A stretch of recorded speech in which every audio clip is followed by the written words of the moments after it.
Hello everyone, it's Michelle here. How are you? I'm back to continue reading part of chapter 1, part 1, From Dust to a Diamond, written by me. And I think the last time we left off, we spoke about making it through the storm and how we have to not blame ourselves for things that are happening, rather understand pain and compassion in a way that enables us to move forwards rather than stay stagnant in one place.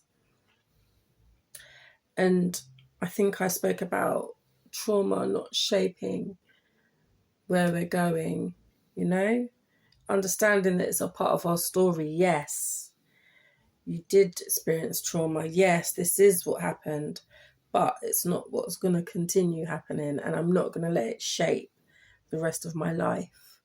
I'm going to use it to do something maybe positive with, or I'm going to use it to develop my strength with, or I'm going to use it to help another person with.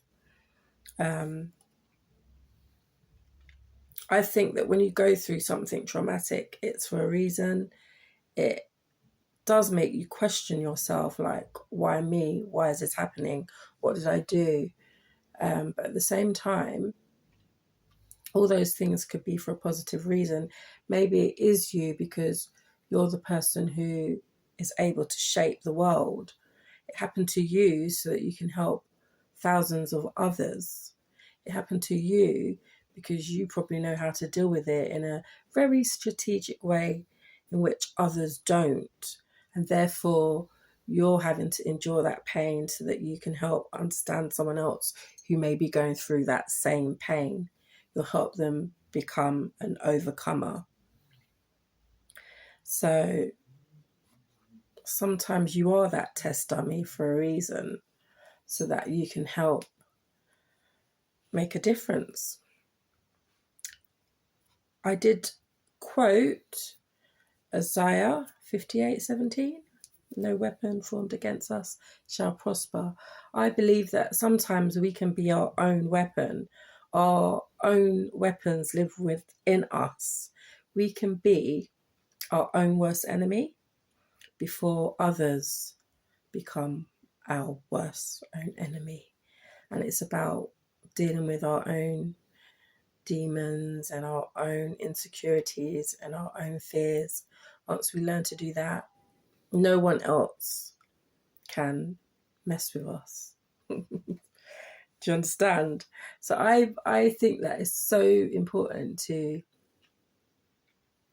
build up these mechanisms so that once you're strong enough to understand your purpose and your existence and your pain and your trauma, once you understand it and accept it, it helps you to build specific boundaries so that others do not come in your way and try to continue or repeat particular injuries. I think I mentioned as well that I wrote about making it through the storm, and I just found it really interesting because life can be a storm. If you think about all the things that some individuals may have gone through, it can be like a whirlwind. I can definitely say, like I mentioned before, that I've experienced various whirlwinds. However, not physical in the real world, like an actual hurricane or a whirlwind, but life is constantly throwing stuff at us, and it's about learning to roll with it, roll with the punches, roll with the wind, move with it.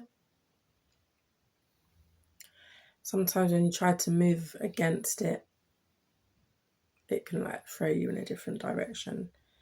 So it's about having the right strategies to move with that wind and be in motion with that particular movement. Understand it. I was just thinking about something with relations to dance. Because those of you that know me, I love dance. I still do. Absolutely love dance and performing arts. So a lot of how I think is very creative and expressive. Movement has so much to do with how we write and create and express ourselves. Because when you think about it, you're creating a movement. What I'm doing now is a movement. Do you understand? But we'll get back onto that element of stuff later because it's very wide, just wide topic.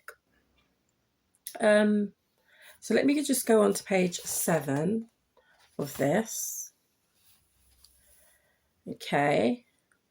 So with my book, there's a reflection after each chapter. And then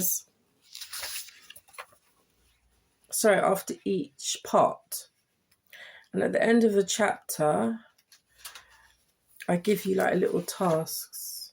So there's like lined paper here for reflection.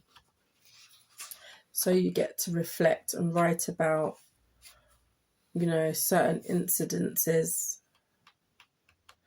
And yeah, I like things like this because it helps you to learn. Not just read, put it down. You can actually use your own experiences and add it in, draw something out of it, assess maybe what it is that you've experienced and identifies ways to make you move forward and achieve, great outcomes. So, like I said, I'm going to read page 7 because I'm rambling on. And we can just have a chat about that. Okay? So, trauma is not just an event that happens once and disappears. It is the invisible weight carried long after the moment has passed. It shapes the way we think, the way we feel, and even the way we view ourselves and others. Trauma can be loud and obvious, or it could be hidden and quiet, like a shadow that follows us everywhere. Some people imagine trauma only in the extreme of war zones or natural disasters or horrific acts of violence. Those are certainly traumatic, but trauma is not limited to the extraordinary. It is also found in the everyday places where hearts are broken and safety is stolen.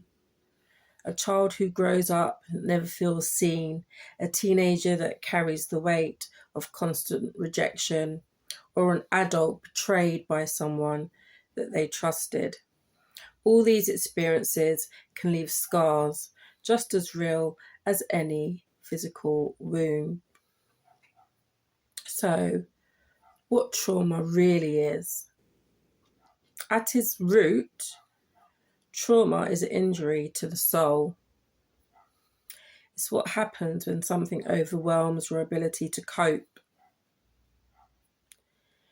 In that moment, the mind and the body do what they must do to survive. But survival often comes at a cost. You may have heard of flight or fight mode. Your body tends to go into flight or fight when you're going through trauma. So you start to think of survival rather than just living comfortably and happy. You start to just think, how am I going to survive? How am I going to get through this? Sorry, let me go back. Perhaps you disconnect from your emotions to get through the pain.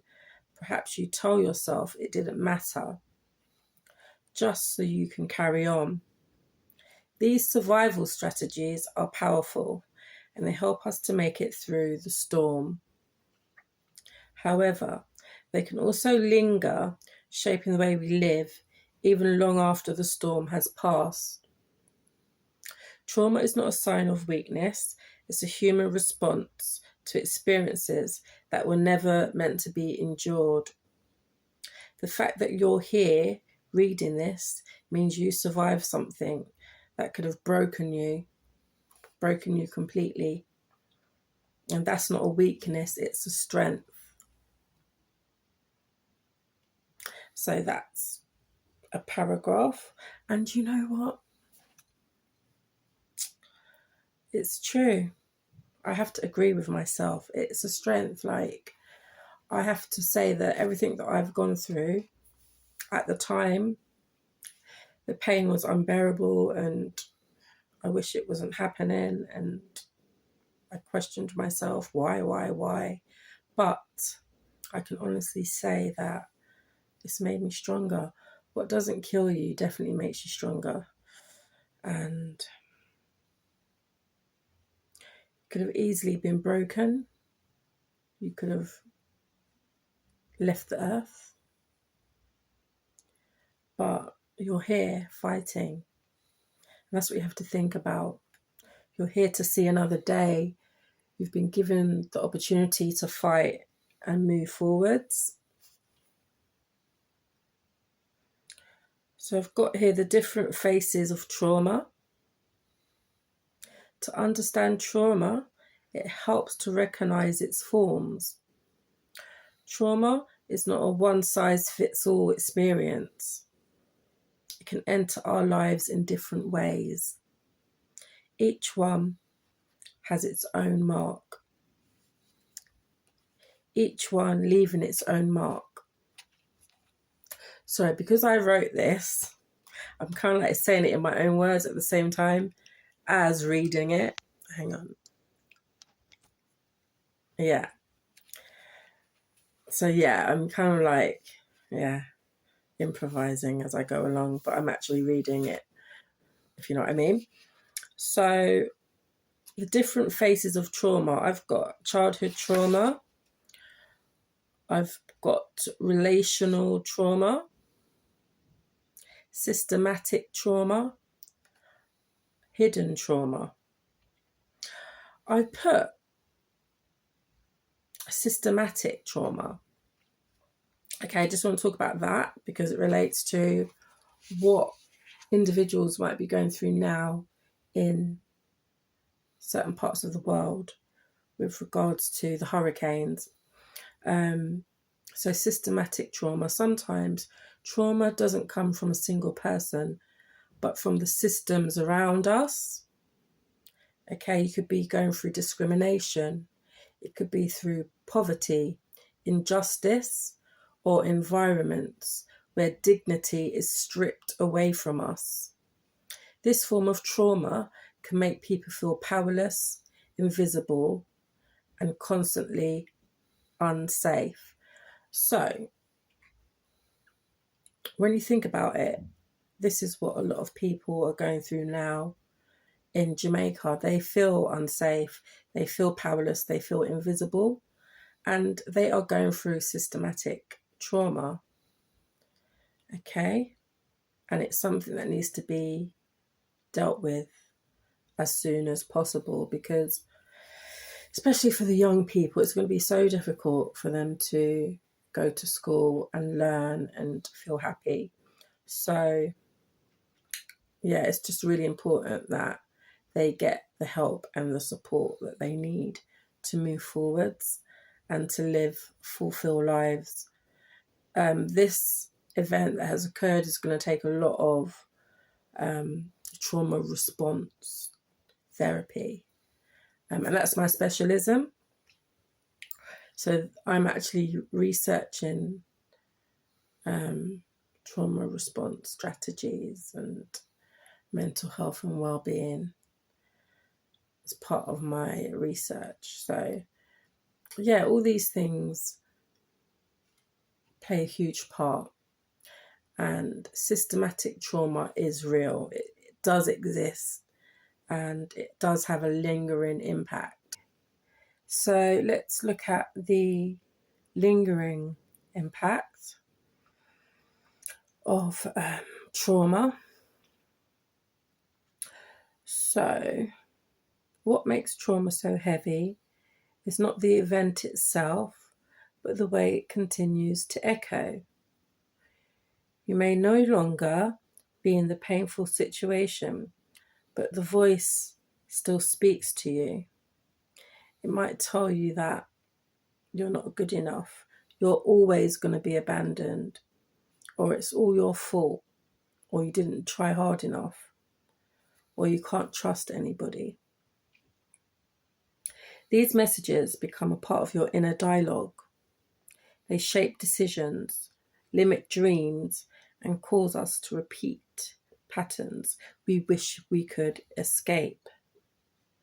Trauma has a way of planting lies in soil of our hearts, and unless those lies are uprooted, they continue to grow. So, this is definitely how a lot of people have been reacting in a lot of the videos I've been seeing. They've been blaming the Prime Minister for this, that, and the other. And yes, the Prime Minister has a duty of care.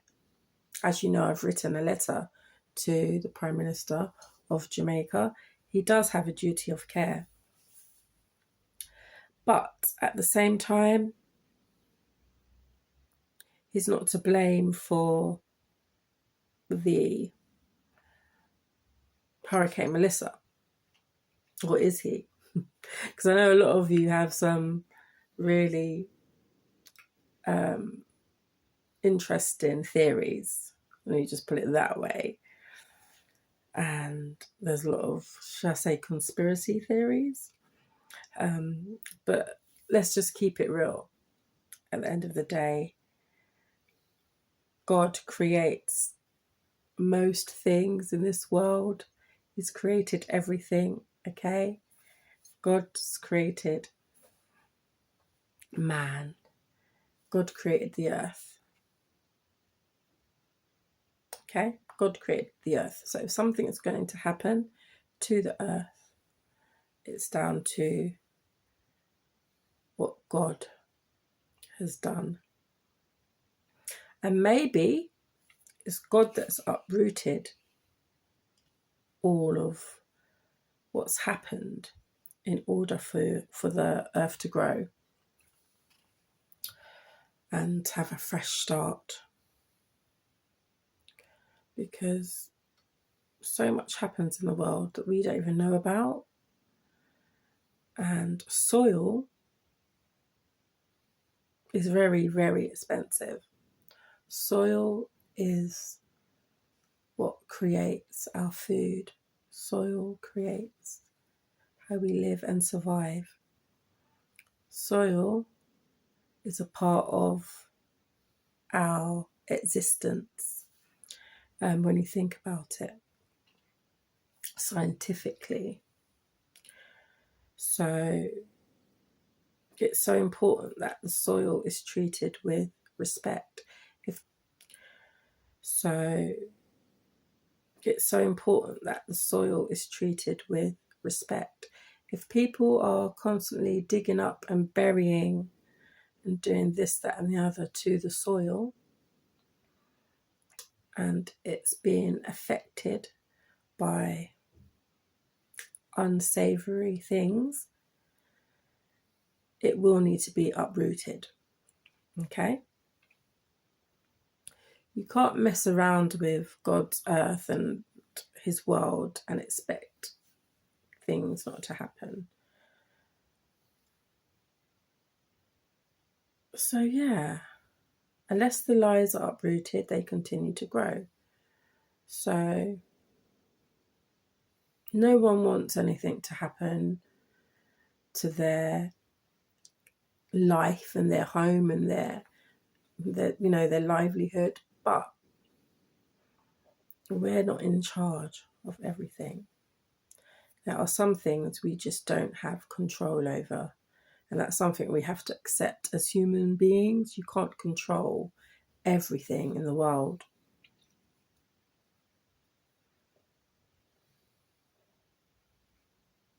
We can help to shape the decisions, and we can help to shape what is controlled at any given time. But God has the last say, you know?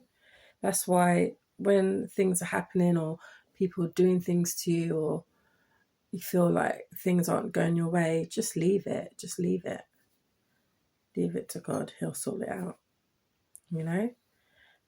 But we've got to learn how to be caring, kind, and compassionate regardless of what it is that's going on, to ourselves and to others. We've got to learn how to be kind to yourself and to others. And that goes back to learning not to blame. You know, it's not your fault and it's not their fault. Stop blaming. So compassion first. Understanding trauma begins with compassion and not blame. Too often, people minimize their own experiences because they tell themselves others had it worse, or so mine doesn't count. But pain is not a competition. What wounded you matters. Your healing does not require permission for someone else who suffered more. When we look at our own trauma with compassion, we begin to see it not as a sign of failure, but as evidence of survival. You did what you needed to do to endure. You held on. You found a way. And that is courage, not weakness. So, it's page 9, the end. And I've got a reflective prompt. Think back to a time where you felt unseen, unsafe, or silenced. Without judgment, write down what that moment taught you about yourself. Then ask, was it the truth or was it trauma speaking? So that's it, guys. That's part 1.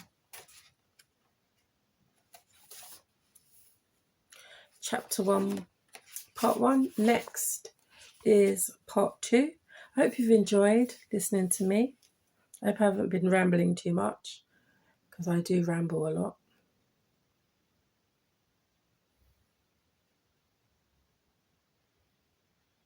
And I will move on next to part 2. How it shapes identity trauma, how it impacts your relationships and self-beliefs, and how to have awareness, compassionate awareness. So yeah, thanks for watching.